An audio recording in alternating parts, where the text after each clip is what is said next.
It's a Bombad!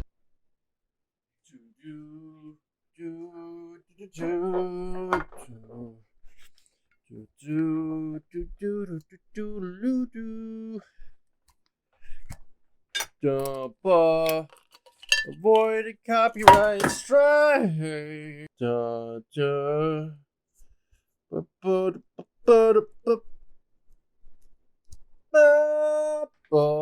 This watch doesn't work. It's Star Wars time. God, what the f am I doing with my life? I love Star Wars. I consider myself a big Star Wars fan, as does thousands of other people. Although I will admit that Star Wars as a whole isn't perfect, whether it be the sequels, prequels, or the spin-offs. But Star Wars will always be my comfort food, no matter how flawed. Okay, maybe considering some glaring issues. But for this game's episode, we will be focusing on only one of the movies. Everyone's favorite prequel to bash on, episode 1 of the prequel trilogy, The Phantom Menace. I actually really like this one. Not because it's a masterpiece or anything, but because it's memorable. The movie also introduced us to the sport of pod racing into the universe that has piqued viewers' interest with its high adrenaline feel, Gungans, which were a bit much, iconic characters, droids, which were cool in their own way, Liam Neeson, who is the one Jedi I wished was in every movie afterwards, the iconic upcoming villain, who has his absolute best theme song in the series, dark and brooding personality, which was originally treated to be a one-time threat, and then expanded his character to make him an egotistical maniac with a vengeance against one of the main characters from the prequels, to Jar Jar. Love him or hate him, you remembered him. However, it isn't my hobby to talk mainly about movies. I'm more intrigued by the video games. There was an adventure game that was based off of this movie, but I've only established like a racing game so far, so let me get my standards somewhat set before I start jumping into the next genre completely. Instead of just being an adventure game, there was a racing game. Now this came out 2001, so it was already a little bit late to the party. This was aimed more towards a younger demographic, or at least that's what it looks like. So today, instead of talking about a well-known racing game, we will be talking about a racing game that not many people know about or was forgotten at the time. I'm just hoping it was forgotten because people weren't fond of the movie. Before jumping into any game, first impressions on a cover do make or break a purchase for itself. As a child, I had a rule for new games that I would get. If the front cover were colorful or adventurous looking, like a cinematic shot or a cool looking person on the front, that it was probably a good game. Yeah, I didn't stick with that rule when high school began. I never watched game reviews or listened to anyone when they said you should get this or get that game. I just never got the memo, nor did I care for it. I never grew up playing Halo, didn't touch Metal Gear Solid, wasn't fazed by Call of Duty, and I didn't even care for Grand Theft Auto. I was more intrigued by the goofy games, the party games, the fighting games, the Mario games, the weird animals somehow being a hero in a game games, and I still love those games. But I have expanded my horizon and want to explore more than what I wanted as a kid, to see what I had originally missed that got my friends talking. However, this game was clearly within my middle school time frame. Before being who I am now, this was the straw that broke the camel's back for me and made me realize that just because a game has cool characters and bright colors on the front doesn't always guarantee a success. Although I will admit that I am still curious for what this game is like now. Front looks alright, looks like a fast, fun, hectic kart racer.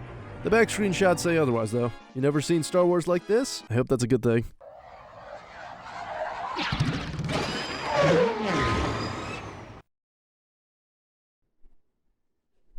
Okay. 3 things. I just realized that this is Super Bombad Racing, and I don't know what Bombad means. Jar Jar scares me now with his freakish bug-eyed face, and Boss Nass continues to scare me with his evil snake-looking face. I can tell you already while I'm going through the menu and before even starting a race that this may not be a great racing game to start off. For starters, the characters look abnormal. And no, I don't mean abnormal with their large heads on their tiny bodies. They're more abnormal in this bobblehead style, especially Obi-Wan Kenobi. He either has more forehead than I remember from the movie, or his features have been more smushed down to the almost lower 1/3 of his face. And when picking a course, there isn't a whole lot to pick from. Usually having a good, I don't know, maybe 7 to 10 courses is a good start, then you can unlock as you go. So if you want to have a quick multiplayer session with friends, which I don't know how you can convince them to play this, but good luck, but you don't have to have played a ton in order to have it all unlocked or enough to have variety like the characters you have at the start. Not only that, but the preview of the course is super hard to read. It's almost as hard as making sense of a Shakespeare play now. The line shows a path set, but I don't know which direction. The light area around it does not explain what that's all about. Yeah, it does indicate how large the area is, but I don't know what that visually looks like, and because of how the layout's displayed, which is like a 50-degree angle or so, and it's slightly transparent, it mashes hardly against itself. The only way I have any idea of what the course even looks like is because I've seen the movie and have extensive knowledge of the universe. To someone who isn't a fan, they're clueless. But to be fair, even for a fan looking at this, it's still unreadable, so good start. Upon starting a race, you're given a slight preview of the course. But when I say preview, I mean something happens near the race line and doesn't add to anything to the game besides world building, and according to all that happens, this world sucks and it's boring. The race is counted down, it starts, and oh. So, with this racing game, you're not just driving a kart, you are more so driving like a hover ship, or something that drives like a hover ship. Your kart never touches the ground. With that said, it is very floaty. Your craft bobs up and down so much. It bobs so low and for so long that it is constantly making contact with the ground. Your vehicle will bounce off of everything. And when I say everything, obstacles, rocks, other racers, terrain that's even slightly higher level than the floor you were racing on, the ground itself. It makes you readjust yourself on the fly constantly. I'm surprised I haven't launched from one plant onto another yet. You're practically flying over the course. Make it easy to get hit and easy to pass if you don't have control in time. There will be times where the skybox will let you fly as high as you want and give you tons of airtime, and then there's times where it'll shove you down because the developers didn't want you to fly out of bounds of the game itself. The courses and vehicle behavior are at odds with each other all the time. There is no in between. To add to its floaty feel, you turn like a plane and you begin turning kind of slow and wide, but when you hold down the button for like a second, you sharply dart around the corner. I never drove a slippery plane before, but this is pretty much simulating what that feels like almost immediately. The items are pretty bad too. I have played this game multiple times. I played this game within the past month. I grew up with this game in middle school, and I couldn't tell you what any power-up does, except for like 2 items. Oh, I know that circle with like the 6 pink lights that show up, not because it's good, because it's the most useless power-up in any kart racer I've ever played. They're lasers, and you shoot down people. It sounds cool, but I can't aim them for jack shit because of my kart's stupid constant movement. They hit everything else around me, except for the person I actually want to hit. They managed to simulate a stormtrooper from the original trilogy's aim better than any other game that's done before it. And when it does hit, actually, scratch that. I've never hit anyone with that damn thing. The symbols on the ground to indicate what type of item you get? Couldn't tell you. What do they each do? No clue. All the other items are not fun either. Like the red beacon thing, which is incredibly disorienting and harsh on sight. They're basic and unoriginal items too, with no real significance to the Star Wars universe. Isn't that why people got this game in the first place, for like a cool Star Wars kart racer that plays like a Mario Kart? There isn't even a lightsaber to throw at items, which would be so badass. At this point, if you weren't sold on the gameplay feel, then hopefully visuals would be the next best thing. Although considering the art that's shown in the loading screens is far from ideal, seeing it in 3-dimensional wasn't going to be reassuring either. Character models are bad even in this stylized form. I didn't think the course environments looked too bad, but then I realized God of War existed on the same console, making this insulting in comparison. The courses themselves aren't constructed well either. I have no idea where I'm going. They have large areas to go through, and there are not many arrows to point you in the proper direction more than half the time. No rails to block you or at least give indication that you're going too far. Missable holes, not given any indication when they're ahead. And some courses are so large and so open, they feel more like battle arenas more than anything else. There's even a course that makes you drive underwater and controls like you're flying a ship, inverted controls and all. This was something never established before, yet here it is once in the course of Odo Gunga? Whatever. And maybe a second time in like another one for like 5 seconds. Odo Gunga, by the way, easily worst course. It also has a top section where it's multi-floor. You have to get to the top.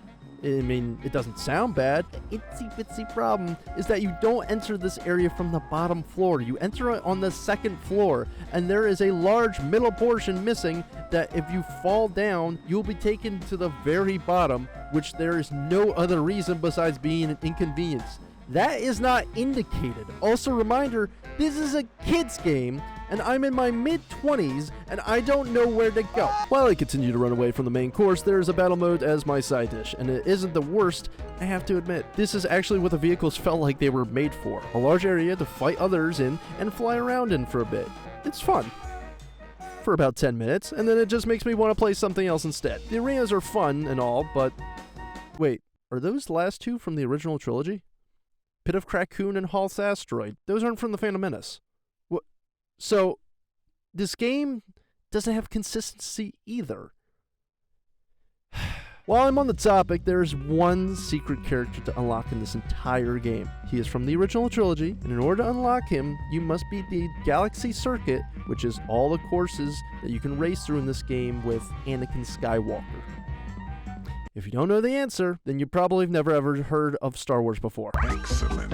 They somehow screwed it up with the character choices. They have Vader as an option from the OG movies, but not the guy I mentioned in the beginning of this episode, Liam Neeson. No Qui-Gon Jinn? He is literally the main guy. Even if they couldn't have his likeness, the art style would have botched it anyway. Ask Obi-Wan. Good. Ugh. Never mind. Ask Jar Jar. Okay, don't ask Jar Jar for anything. Got it. I mean, they included references with characters and the ships and locations from the movie, but all has been butchered. The sounds are annoyingly loud and grating over the music.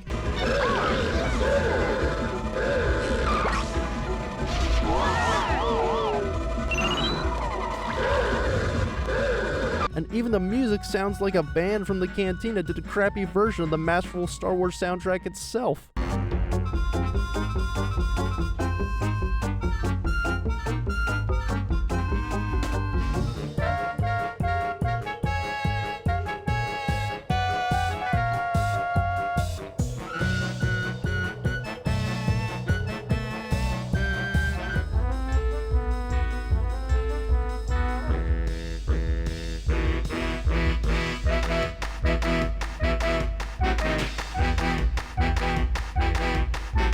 I always wanted to unlock everything in every game I play, to have everything set for whenever I played this game with my friends.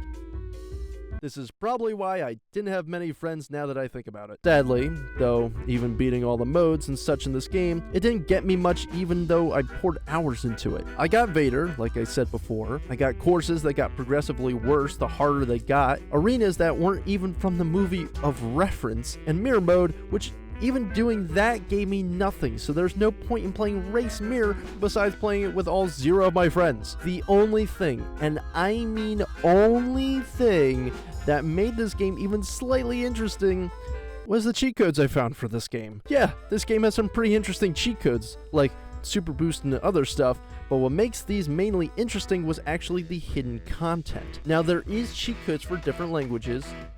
I don't know why languages are cheat codes. There is some cool ones, like Jawa language, which is just and Droid language, which is just Roger. stupid, but nice touch. Because Secret Arena, which is a space fighter. A cheat for secret characters, which are the best kind, like Boba Fett, a tank, and these weird little creatures with different colored pods as if you're like horse racing or something. There's also a code that turns all the race courses into battle courses themselves, actually somewhat proving my previous point that some of them feel more like an arena in places instead of a race course. I had more fun discovering the codes than the actual game itself. These would have been way cooler as unlockable content for completing certain things, but whatever. This game was worse than the movie that it was based on. Not only is this a bad Star Wars game, this is just a bad racing game in general. And it's not even worth unlocking this stuff because of its oddly specific qualifications. You don't even need to do the entire game. You don't need to play the entire game to unlock everything. You literally just need to play through the courses like once, get at least first, second, or third place, then play the Galaxy Circuit, which is just all the courses anyway that you just did, and then that's it. But as long as you know to play as Anakin Skywalker first, and you know with the arenas, and Race Mirror, again, means nothing. Wait, what does Bombad even mean? I don't even know what the hell it means, hold on. Oh. It's a word in Gungan, the species that Jar Jar Binks says. In Gungan, Bombad means super or superior. I figured that was just the vehicle that they were driving, but... So... This game's title is literally Star Wars Super Superior Racing.